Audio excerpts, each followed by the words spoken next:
Vanda, one of Europe's largest listed investment companies, has reported its full-year results. A chance for us to meet its new CEO, André François-Poncet. Hello. Hello, Adrian. You have been nominated as CEO since January 1st of 2018, so it's an opportunity for us to get to know you and to hear about your strategic vision in a few words. It's very much about focus. We need to focus on where we invest. We need to focus on the kinds of investments that we do. And we need to very much focus on our investment team and our portfolio companies. What do you see as some of the key strengths of Vanda today? Vanda's strengths are actually significant. In France, we are the gorilla.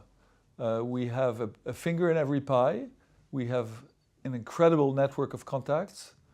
The former CEO was the head of the French Employers Union. The family's been around for a very long time. We have a lot of experienced professionals in the team, and we have a long list of investments in which Bureau Veritas, a 4 billion investment, which is huge, is known to everyone. So France is a cornerstone of our strategy.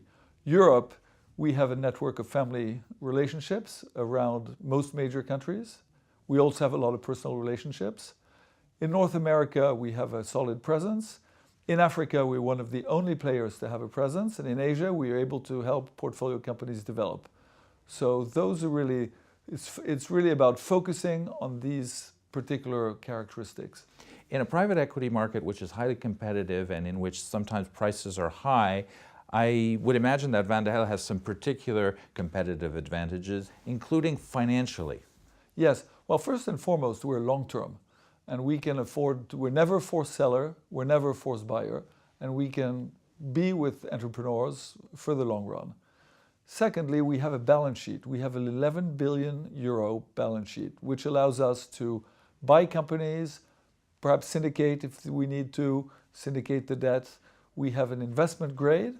We have a low cost of capital relative to others because we have listed equity, which you can come in and get out of easily, and we have a debt component. So we are very strong financially. What about in terms of teams and team reinforcement? Our teams are small teams. We have about 30 professionals. We're looking to add to this team, to add operating resources. So we'll move to something closer to 40 professionals. We will focus these professionals in the Paris, London, Casablanca, and New York offices. We work as a partnership. We are a listed company, but the investment committee, which will be enlarged to include some young and promising professionals in the team who have earned their stripes at the firm, and some new recruits. This investment committee is experienced, very experienced, for example, in business services, very experienced in other industries where we have portfolio companies. So that's really what we're trying to do with the team.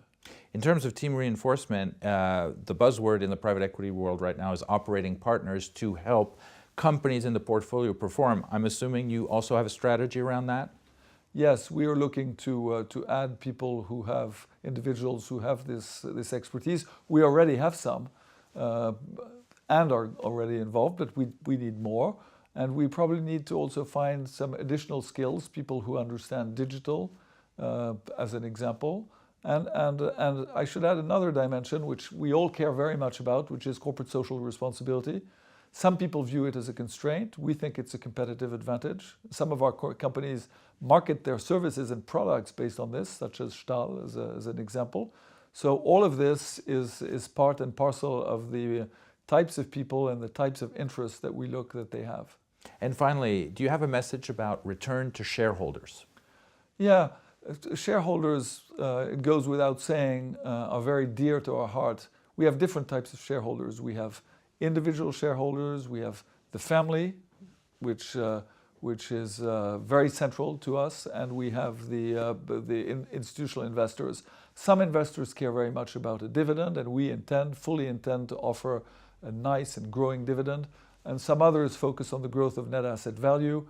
And obviously that is clearly something that we are creating and developing.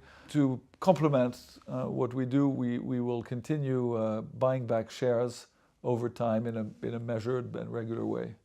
André François-Poncet, newly appointed CEO of Vanda, thank you very much. Thank you, Adrian.